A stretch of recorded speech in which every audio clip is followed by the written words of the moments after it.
नमस्कार दोस्तों, stock market studies में फिर से एक बार आपको बहुत-बहुत स्वागत है। तो आज मैं डिस्कशन करूँगा एक ऐसे कंपनीज़ के बारे में जो सबसे ज़्यादा डिविडेंड पे आउट करने वाला कंपनीज़ है। देखिए बहुत सारे दोस्तों ने मुझे कमेंट किया, "सर ऐसे कुछ कंपनी बता दीजिए जहाँ पे मुझे कोई लॉसेस ना हो, फिर भी मुझे कंटिन्यूअसली एफडी के जैसे एफडी से भी ज़्यादा डिविडेंड मिलता रहे।" तो ऐसे कुछ कंपनी बता दीजिए जहाँ पे रिस्क तो है, मगर वो कंपनी मुझे उतना रिस्क ना लगे और साथ ही साथ कंपनी मुझे लॉसेस ना दे और मुझे कंटिन्यूअसली डिविडेंड के हिसाब से पैसा मिलता रहे। क्योंकि मैं अच्छा खासा एक निवेश करके उस कंपनी से डिविडेंड अर्निंग करना चाहता हूँ।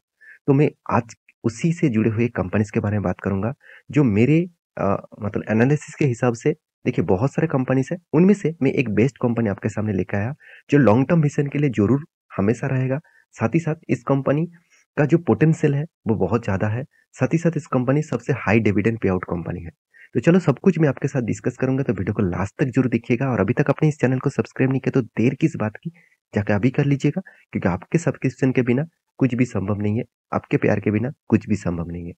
और हम कंटिन्यूअसली आपके लिए जो शॉर्ट वीडियो का सीरीज़ है वो भी लेके आऊँगा, क्योंकि बहुत सारे लोग वो उसको पसंद करने लग गया और बहुत सारे कमेंट्स भी आना है, मतलब आ चुके हैं कि सर शॉर्ट वीडियो कंटिन्यू ज़रूर करिएगा। तो उसके ऊपर मैं वीडियो ज़रूर लेके आऊँगा। तो सारी चीज़ आप नीचे लिंक में मिल जाएगा, जाकर चेकआउट कर सकते हैं। तो सबसे पहले बता दूँ डिविडेंड किस तरीके से कैलकुलेट किया जाता है। बहुत सारे लोगों को क्या क्या लगता है कि मुझे डिविडेंड इतना मिल गया, इतना कंपनी डिविडेंड देने वाला है, मैं इतना परसेंट मुझे डिविडेंड मिलेगा। ऐसे बिल्कुल मत सोचना, डिविडेंड हमेशा कैलकुलेट किया जाता है डिविडेंड यील्ड के हिसाब से। आप कहेंगे सर डिविडेंड यील्ड क्या है? देखिए, 1 साल में मान के चलिए ये 2000 क्या खत्म हो गया 2022। 2022 में कंपनी कितनी बार डिविडेंड दिया, उसके हिसाब से आपने जो निवेश किया, तो उस हिसाब से आपको कितना डिविडेंड के पर्पस में कितने रुपया मिला, वो ही इसको कहा जाता है डिविडेंड यील्ड। इसके फ़ॉर्मूलाज़ है, इस फ़ॉर्मूला के मैं बहुत बार बोल चुका हूँ। मेरे जितने सारे पुराना सब्सक्राइबर है, उनको इस फ़ॉर्मूला के बारे में पता है। चलो फिर से मैं एक बार बता रहा हूँ, क्योंकि बहुत सारे लेने नए दोस्त ने जॉइन किया है। तो यहाँ पे क्या बताया जा रहा है, कंपनी का एनुअली डिविडेंड पर शेयर। तो annually dividend per share divide by price पर शेयर, तो उसके साथ परसेंटेज भी आपको करना पड़ेगा। इसका मतलब क्या है, एनुअली डिविडेंड पर शेयर मतलब 1 साल में, मतलब 2022 में इस कंपनी ने कितने बार डिविडेंड दिया, उसको आप सबको सम कर लीजिए, मतलब प्लस कर लीजिएगा। उसके बाद उसको डिवाइड करना प्राइस पर शेयर, मतलब अभी कंपनी का प्राइस कितना चल रहा है, उसके हिसाब से आप डिवाइड करना और जितने मतलब परसेंटेज आएगा उसको आप मल्टीप्लाई कर देना 100 से। तो आपका निकल आएँगे डिविडेंड यील्ड पर पर शेयर में। तो चलो मैं आपको दिखाई देता हूँ कैलकुलेशन करके, उससे पहले कंपनी का नाम आपको दिखा देता हूँ। तो जो कंपनी के नाम के बारे में बात करूंगा वो इंडिया की एक बेस्ट माइनिंग कंपनी है, इंडिया की एक पॉपुलर माइनिंग कंपनी है, जिसका नाम है वेदांता। आप सभी जानते हैं वेदांता के बारे में, आप सभी जानते हैं विडल के बारे में। तो वेदांता आप सभी जानते हैं कितने बड़े ग्रुप है, कितने बड़े कंपनी है, इतने सारे माइनिंग्स के ऊपर कंपनी काम करते हैं।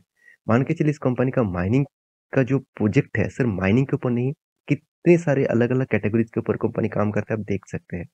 कौन सा के ऊपर, एल्यूमिनियम, जो सबसे ज्यादा company aluminium, zinc, lead and silver, तो इसके ऊपर भी कंपनी माइनिंग करते हैं। साथ ही साथ ऑयल एंड गैस के ऊपर भी है। आयरन ऑरी, आयरन ऑरी जो स्टील बनाने के लिए काम आते हैं, वो भी माइनिंग करते हैं। स्टील के ऊपर भी कंपनी काम करते हैं, साथ ही मैन्युफैक्चरिंग करते हैं, मतलब मैन्युफैक्चरिंग मतलब माइनिंग करते हैं। कॉपर के ऊपर भी है। पावर सेक्टर के ऊपर, पावर मतलब कंपनी सोलर प्रोजेक्ट के ऊपर भी कंपनी काम करना स्टार्ट कर दिया। यहाँ पे देख सकते हैं जो फिरो जो क्रोम्स है उसके ऊपर भी कंपनी का बिजनेस है।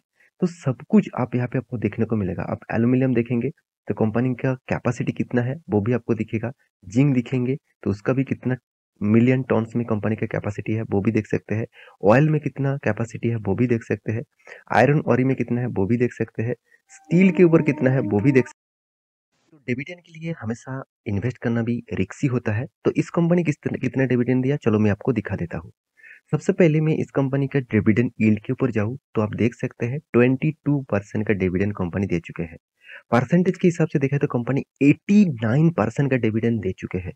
तो पे आउट कर चुके हैं, मतलब कितने बड़े परसेंटेज का कंपनी डिविडेंड देते हैं। मान के चलिए कंपनी ने इस कंपनी के ऊपर कितना डिविडेंड हुआ, आप कैलकुलेट किस तरीके से करेंगे, मैं पहले आपको बता चुका हूँ। आप पहले कंपनी ने कितने बार डिविडेंड दिया वो कैलकुलेट किए। तो कैलकुलेट किस तरीके से करेंगे? आप यहाँ पे कैलकुलेट करने के ऊपर आएँगे तो देखिए 2022 में कंपनी 4-4 बार करके डिविडेंड दिया और वो भी कितना डिविडेंड दिया? चलो मैं आपको कैलकुलेट करके दिखा देता हूँ। तो यहाँ पे सारे डिविडेंड को मतलब इस बार जो डिविडेंड मिला, वो सारे डिविडेंड को आपको क्या करना होगा? सम करना होगा। तो इसका मतलब इसको आप प्लस करते जाइए और टोटली जो फिगर आपके सामने देखने को मिलेगा, मैं आपके सामने फिगर लेके आया हूँ 81.5। अभी क्या करना है? कंपनी का जो प्राइस है, कंपनी का अभी जो प्राइस है, उससे क्या करना है? मल्टीप्लाई करना है। तो इसको डिवाइड करना कितना? 310 में। चलो अभी जो करंट प्राइस है उसके ऊपर दिखा रहा हूँ। आप जब साथ देखेंगे वो चेंज हो सकते हैं। तो इसका मल्टीप्लाई करने के बाद जो आंसर आएगा उसको आप मल्टीप्लाई कर देंगे, सॉरी, उसको डिवाइड करने के बाद जो आंसर आएगा उसको मल्टीप्लाई कर देंगे 100 से। तो 100 से मल्टीप्लाई कर देंगे तो कितना आया? 26.29%। इसका मतलब सोचिए कंपनी का यहाँ पे डिविडेंड यील्ड 22 पॉइंट दिखा रहा है, क्योंकि जब लास्ट डिविडेंड दिया गया था, जब लास्ट पे आउट हुआ था, उसके हिसाब से एडजस्टमेंट प्राइस है, तब जो प्राइस था उसके हिसाब से कैलकुलेट किया गया। तो सोचिए 22% का डिविडेंड, कितना तगड़ा डिविडेंड दिया कंपनी ने आपको। तो 1 लाख रुपया निवेश करने से आपको 22% का डिविडेंड मिल रहा है, तो इससे बड़ी बात और क्या हो सकते हैं। तो आपको ये चीज हमेशा सोचना चाहिए। तो इस तरीके से डिविडेंड कंपनी देखिए इस बार नहीं, पिछले सालों में भी करीबन करीबन 2 बार डिविडेंड दिया। पिछले 2020 में भी खराब कोविड के सिचुएशन के टाइम में भी कंपनी डिविडेंड दिया। साथ ही साथ कंपनी देखिए 2019, 18, 18 में 2 बार, 17 में 2 बार, सॉरी 1 बार, 16 में 1 बार, 15 में 2 बार, 14 में 2 बार, इस तरीके से कंटिन्यूअसली कंपनी डिविडेंड देता जाता है। तो यही खासियत है इस कंपनी का। डिविडेंड पाने के लिए जितने सारे लोग इन्वेस्टमेंट करना चाहते हैं, तो उसके लिए मैं कहूँगा इस कंपनी बेस्ट रहेगा। तो आप कहेंगे सर रिटर्न के मामले में क्या है? चलो वो भी आपको दिखा देता हूँ। कंपनी रिटर्न के मामले में अगर आप देखेंगे, तो कंपनी आपको उतना खास रिटर्न नहीं दिया। फिर भी आप देखेंगे 3 साल में कंपनी 25% तक रिटर्न दे चुके हैं। मगर 5 साल में, 10 साल में, 1 साल में कुछ खास रिटर्न नहीं है। उल्टा नेगेटिव रिटर्न आपका गया हुआ है। तो ध्यान से आप इस चीज़ को एक बार देखना। कंपनी के इन्वेस्टर, क्या इस डिविडेंड के चक्कर में इन्वेस्टर निवेश किया है? अगर निवेश किया है तो ठीक है, अगर नहीं निवेश किया है तो सोचना कुछ ना कुछ तो गड़बड़ी चल रहा है। तो देखिए प्रोमोटर के पास कितना होल्डिंग है? 50% का होल्डिंग था। वो खुद स्टेक बढ़ा चुके हैं, क्योंकि प्रोमोटर जानते हैं कंपनी के ऊपर मैं लगातार डिविडेंड देता रहूंगा, उसमें से कंपनी का मुझे टैक्सेस बहुत बेनिफिट मिलेगा, साथ ही साथ मुझे खुद का अर्निंग होगा। देखिए आ- आप आप आपके मतलब एफआईएस के पास मान के चलिए, प्रो पब्लिक के पास कितना 11% का होल्डिंग है।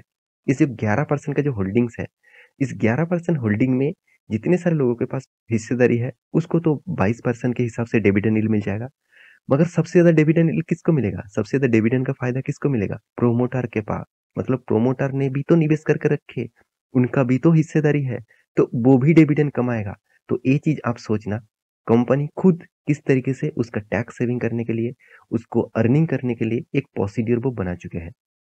ऐसे नहीं नहीं कहूंगे कि कंपनी में दम नहीं है। कंपनी एक कमोडिटी सेगमेंट में बिलोंग करने वाला कंपनी है। तो जब कमोडिटी सेगमेंट में कंपनी होते हैं, तो उसमें थोड़ा सा तो रिस्की गेम होता ही है। तो एक चीज मैं जरूर कहूंगा, इस कंपनी के ऊपर निवेश करने से पहले ये सारे पैरामीटर्स एक बार चेकआउट करिएगा, उसके बाद निवेश करिएगा। जल्दबाजी मत करना कि डिविडेंड बहुत शानदार दे रहा है तो चलो मैं निवेश कर लूँ, ऐसे बिल्कुल मत करना। मुझे इस कंपनी में दो चीज मुझे बहुत खास लगा, वो है कंपनी का पैग रेशियो और साथ ही साथ मार्केट कैप टू सेल्स। ये दोनों चीज़ मुझे बहुत अच्छा लगा, क्योंकि साथ ही साथ कंपनी का return of equity, return of capital employed best level में है। हाँ, कर्जा है, कर्जा ऑब्वियसली 1% के आसपास है, तो फिर भी कर्जा को कंसीडर कर सकते हैं कंपनी जिस तरीके से अर्निंग कर रहा है। तो इंटरेस्ट कवरेज के हिसाब से कंपनी 6 टाइम्स के ऊपर कंपनी का जो इंटरेस्ट पेमेंट करना पड़ रहा है, उसके हिसाब से 6 टाइम्स कंपनी रेवेन्यू कमा रहा है। अच्छी बात है कोई भी कंपनीज के लिए। अभी इसके चार्ट पैटर्न के बारे में बात करूँ तो मैं चार्ट पैटर्न आपको कुछ दिन पहले भी दिखा चुका हूँ। कोविड के सिचुएशन के, सॉरी, कंपनी 2008 के बाद एक जबरदस्त तेजी देखने को मिला था। उसी लेवल बहुत हाई लेवल था, करीबन 450 500 के आसपास। वहां से बिग क्रैश देखने को मिला और 16 में भी क्रैश हुआ था। उसके बाद कोविड के सिचुएशन में उसी रेंज को टच किया। आप देख सकते हैं ये जो रेंज है ना, ये रेंज बहुत बहुत स्ट्रॉन्ग एक सपोर्ट जोन है। सिर्फ सपोर्ट जोन नहीं कहूंगा, यहाँ पे मैं डिमांड जोन भी कहूंगा, क्योंकि यहाँ को इसको टच करने के बाद, इसको टच करने के बाद बिग रैली देखने को मिला, बिग रैली देखने को मिला। यहाँ पे देखिए बिग रैली देखने को मिला। इसका मतलब ये जो रेंज है बहुत स्ट्रॉन्ग है। तो मेरे हिसाब से यहाँ पे जो लेवल बार बार ब्रेकआउट करने का कोशिश कर रहा है, तो उस लेवल को आप याद रखना, ये जो लेवल है बहुत स्ट्रॉन्ग है। मैं मेरे हिसाब से as a long term investor को ज़रूर इस तरीके से सोचना है। अगर इस तरीके से टेक्निकली चार्ट पैटर्न आपको सीखना है कि इस कंपनी का टेक्निकली चार्ट पैटर्न क्या है, आप टेलीग्राम में जाकर जॉइन कर सकते हैं। वहाँ पे मैं टेक्निकली चार्ट पैटर्न और बहुत कुछ डालता रहता हूँ। तो मेरे वीडियो आपको कैसा लगा ज़रूर कमेंट करना। इसी तरीके से वीडियो पाने के लिए चैनल को सब्सक्राइब भी करना। मिलते हैं नेक्स्ट वीडियो में, तब तक के लिए अच्छे से रहिए, अपने ख्याल रखिए। Bye bye.